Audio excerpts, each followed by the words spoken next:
The ground trembles beneath your feet. Shouts tear through the thick air. The smell of sweat, iron, and smoke mixes with fresh blood. Men push forward. Women pull children by the arm. Soldiers force their way through the crowd. A body falls.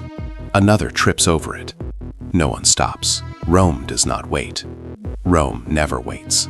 And yet, beneath the marble walls and towering temples, something unseen already presses this vast city to its limits. In the early 2nd century, Rome was more than a city. It was the beating heart of a civilization stretching from Britain to the deserts of Syria.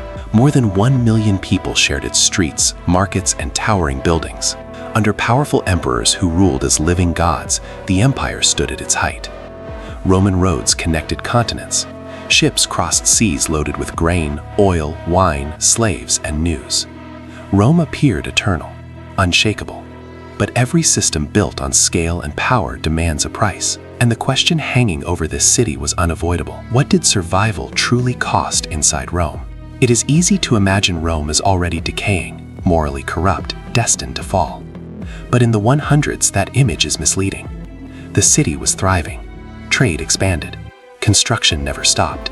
Public games filled massive arenas. Bathhouses overflowed with conversation, gossip, and ambition. Romans believed they lived at the center of the civilized world. The empire seemed indestructible. And that belief made danger almost invisible.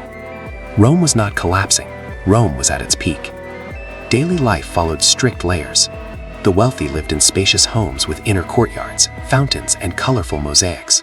Most people crowded into Insulae, tall apartment blocks packed tightly together, where fire was common and collapse was a constant fear. Streets were narrow and dark, filled with animal waste, rotting food, and open drains. Rome was loud, chaotic, and suffocating, but it was alive, intensely alive. That energy came from constant connection.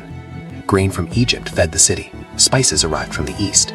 Soldiers returned from distant frontiers carrying wounds, stories, and foreign habits. Merchants moved along roads and ports without pause. Rome's strength was its interconnection, but that same strength created vulnerability. More people meant more contact. More contact meant less control. The very structure of Roman success quietly prepared the ground for crisis. History does not exist to glorify ruins. It exists to remind us of our fragility, and to show how collapse often begins when everything appears to be working.